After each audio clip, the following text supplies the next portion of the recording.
everyone. This is Fiona Ma. If you don't know her, you should know her. And she's banking head of Los Angeles. Do you know Los Angeles? I'm sure you do. It's the largest state in America. It has about 39 million people. Who has 39 million people? Canada. So now we have the head of banking department, or Treasurer Ma, over here to run this gigantic state. Treasurer Ma, how did you come to this gigantic job? Well, I never thought I would be in politics. My parents were both born in China, left at an early age, immigrated to Hong Kong. They met in Canada and settled in New York City, where I was born and raised. Lived with my grandparents in Chinatown for the first 4 years, Confucius Plaza. And then they saved enough money, bought their house in Great Neck, Long Island. And that's where I went to elementary, junior high, and high school. But growing up, my parents, like many Asian parents, wanted us to be one of the lead professions: lawyer, engineer, accountant, or a doctor. So Yes. I was good at math, so I'm an accountant. My brother's an engineer, and my sister is a doctor. We're just missing a lawyer in the family. So my destiny was really to be an accountant, which is why I'm a CPA. However, after moving to San Francisco, working for one of the big 8 accounting firms, after 5 years, there were no women or people of color in leadership, so I left and started my own practice at the age of 28 years old. 28 years old, listen out there.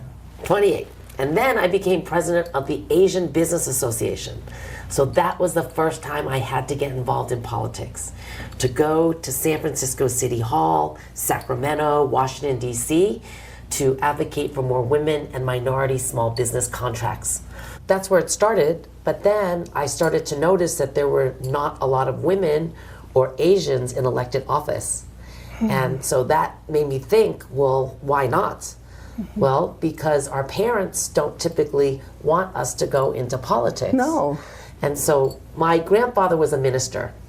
And I think my mother was always about giving back, about volunteering, about the community. Whereas my dad was more focused on money, right? Making money, making sure we're set for life, buying a home, retirement, pay all of the that. rent. Yeah, so I have two sides, you know? I have my mother who is, you need to do more, volunteer, community, public service, and then my dad who said, you know, you need to have a profession, an accountant. Accountants will always have a job in life. So I've got a good mix from my parents, but the stronger calling is public service. I like to help people. I like people. I like to hear their stories. I like to see what they're doing. I want to be able to help them achieve and be successful. So that's why I love what I do right now. Because public service involves a lot of giving your time, your energy, and popularity. Maybe not everybody, thinks that's, you should do. So can you tell us along the way, what's the biggest setback, or you think, why I'm doing this? Well, I think people think politicians, that this is a fancy job, that it's glamorous every day, that we make a lot of money. But as the banker for the 5th largest economy, $3 trillion comes into my office, I make $170,000. Are you crazy? No, that's government. Government does not pay these lucrative salaries. I don't get any overtime. So when you see I work 7 days a week, I go all over, I don't get paid overtime. But as a government worker, if we work 20 years in California, we will get a small pension, but we'll get health care for life. And health care is very important to my family. My mother had a pre-existing condition, she had depression a lot, she had a lot of medical issues. So being able to afford quality insurance, affordable, was very important in my family. And I was born with a pre-existing condition as well. So having that government job, having good insurance, is also an incentive for people to go into public service, government. But I don't think that's your reason to go into public No, service. It's not. Because you are already making good money as a CPA, because that's a job for life. Yes, yes. But when I tell parents or kids, you're going to be competing against a lot of people. If you care about money, don't work in government, because there's going to be too many temptations. But if you want to serve the public, and you want maybe a good quality of life, a balance between your public and your, your job and your personal life, then maybe think about government, because we need good people working in government. Because if good people don't work in government, government doesn't work. People become frustrated. They cannot get their permit to build a house. They cannot get, their liquor license to run a business, right? So I always try to encourage our Asian parents to have their kids intern with me, but then also think about going into public service. Democrats, please welcome Fiona Ma, CPA, Treasurer of the State of California.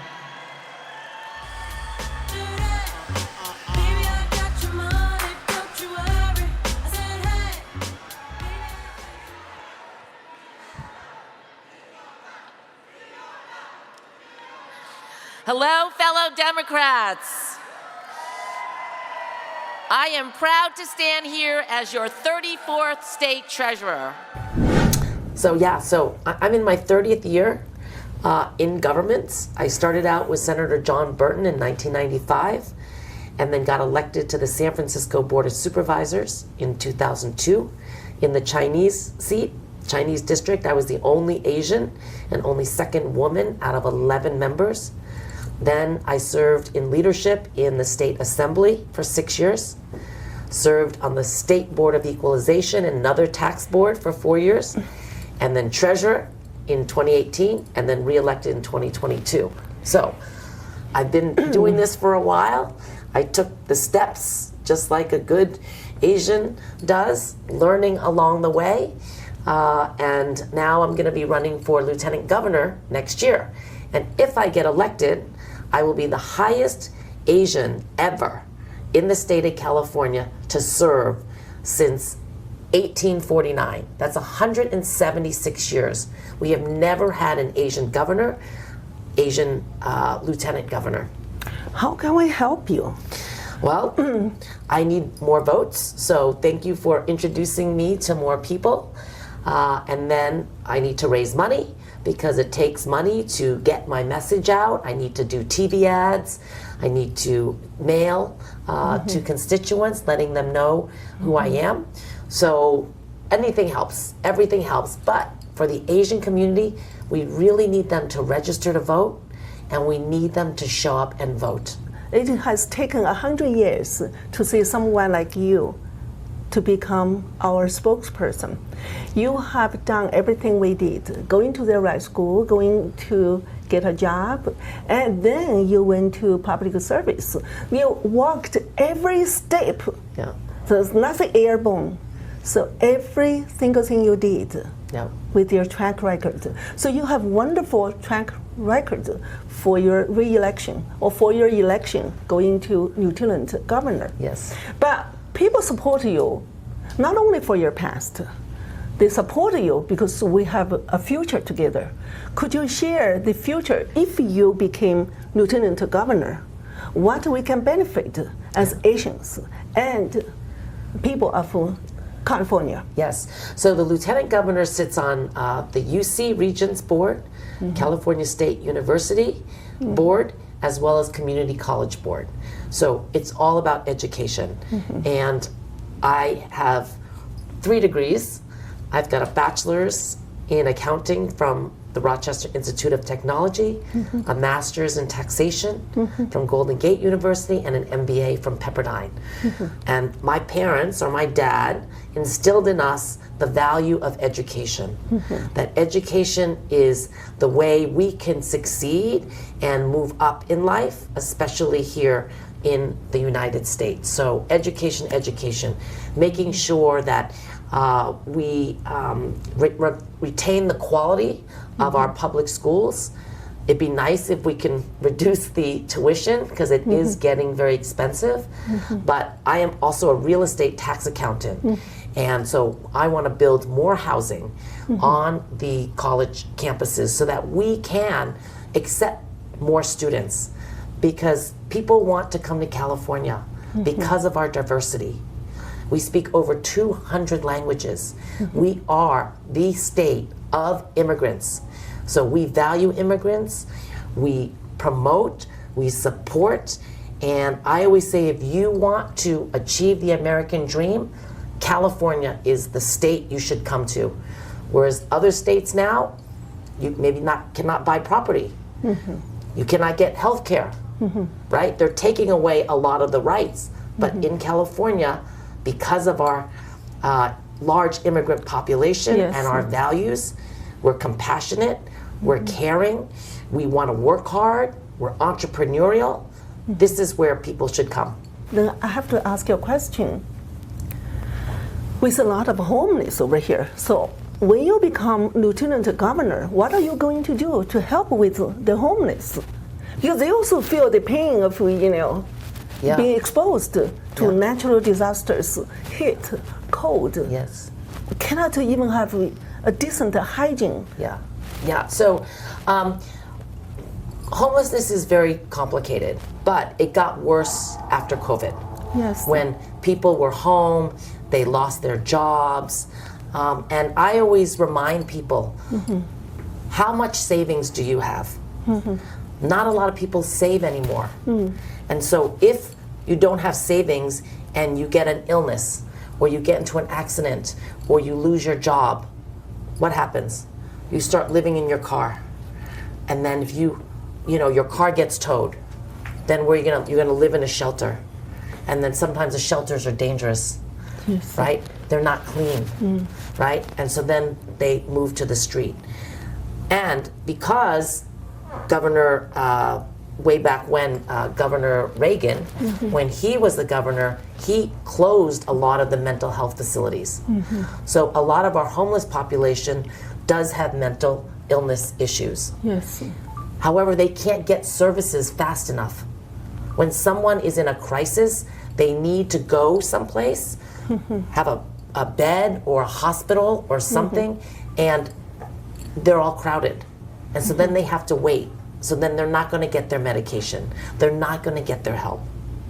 And then another issue that's happening is drugs. Drugs are less expensive. And people are coming over here selling drugs to people, which is making them addicted. And again, if you want to get off of the addiction, you need to have a facility. You need to have money sometimes. So it's more complicated than just not having a home. Because I don't think anyone wants to be homeless, but it's because of circumstances that get them to where they are, and then they can't get out of it very easily.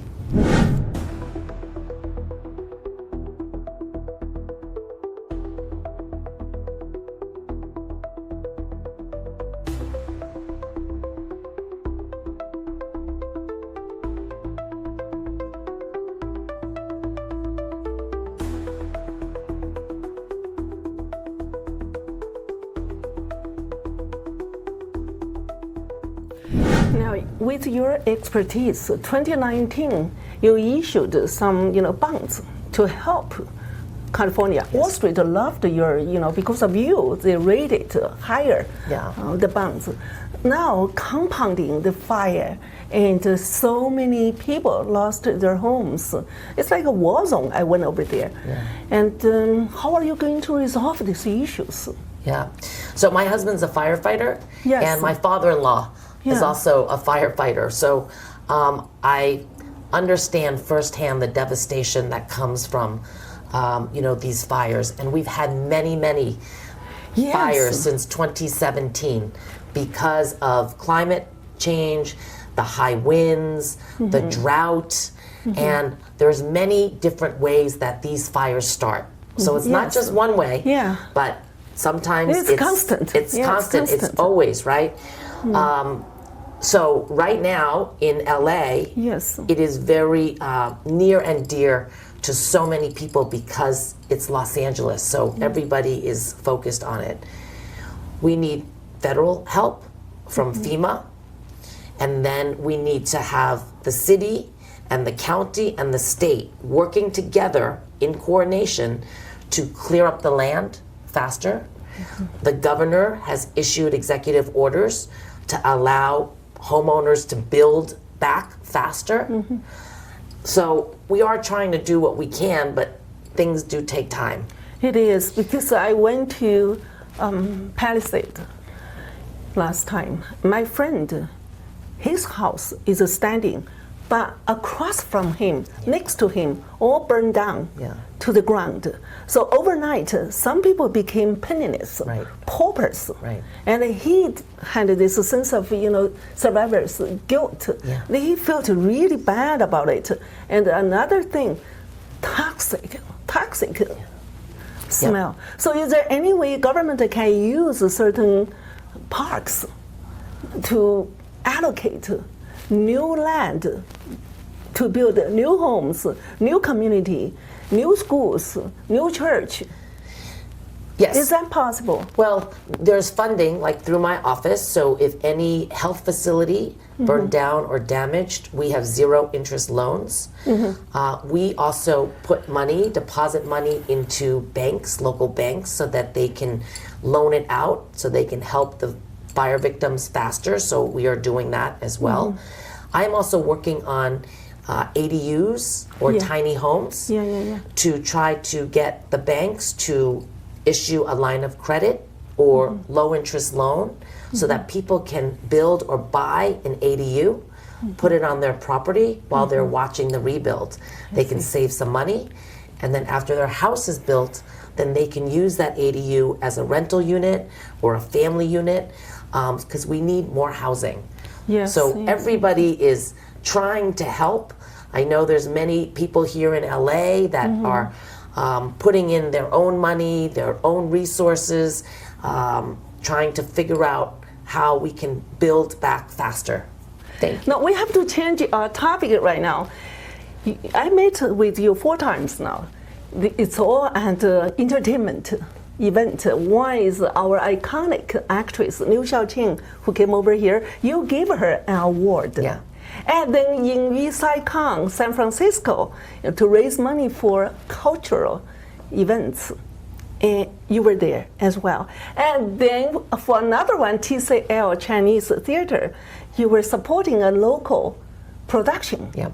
And then tonight, it's another support. So are you thinking entertainment to combine your charisma and your passion for entertainment with your financial strength? Yes. Well, nobody has that. 2 great things come together. So my mother was an artist. Okay. And she taught public art for 20 years. So I understand how hard it is to be an artist, because they're so talented, but they're not good business people. Yes, so creative. Very creative, but they don't tend to manage their money well. They don't know how to sell and to, do the business, the marketing end. So that's why I'm always supporting the arts first, because I feel like those artists, they're talented, they want to, to perform, but we need to support them. So that's why I go to a lot of art events. I would like you to share with our audience, with $100,000, you guys produced a movie. And that movie actually got shown in the theaters. Yeah, well, it wasn't me. It was my friends. They just you produced, played a part. I had a little cameo in a movie called Everyone Asked About You, and it was done for $100,000.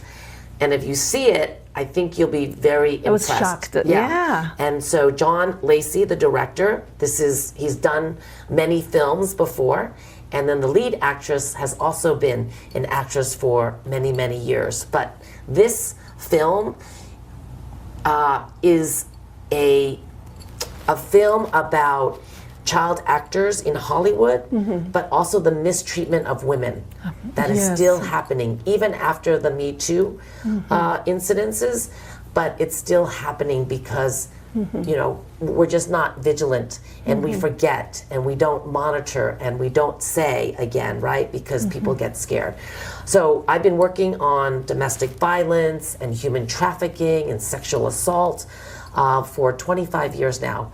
And so when I heard about this film, I was in it, and then I got to know John and Rachel a little better and all of the actors on the set. And it was a very small production, but it felt very safe.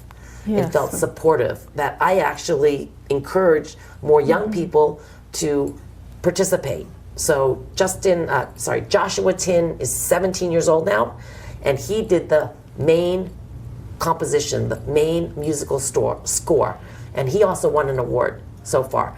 But to have young people, minors under 18, work with adults, they have to feel safe, and it has to be a supportive environment. And so that's what I love about this movie, is not only the theme, but the people are walking the walk.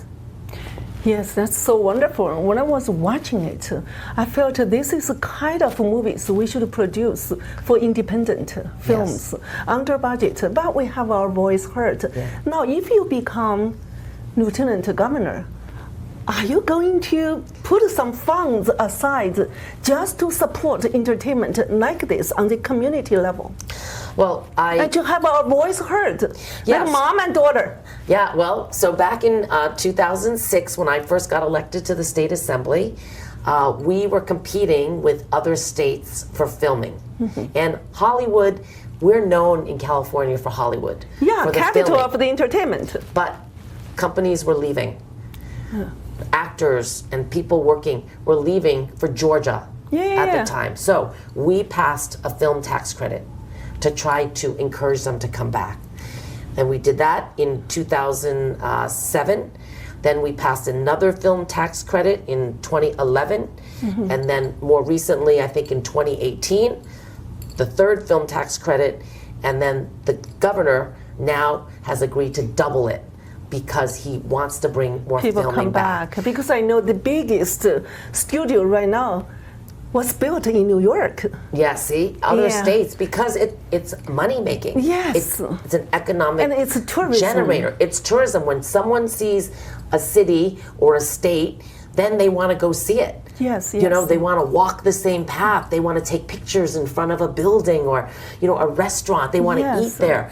That's what films do, and that's And why also it's they get important. 30% up to 40% tax credit Yeah. as well. Yeah. So you will support. Absolutely. Thank you. Yes. Thank you so much.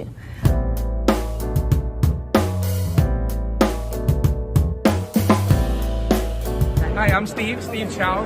I am in the senior care assisted living industry. Fiona Ma, California State Treasurer.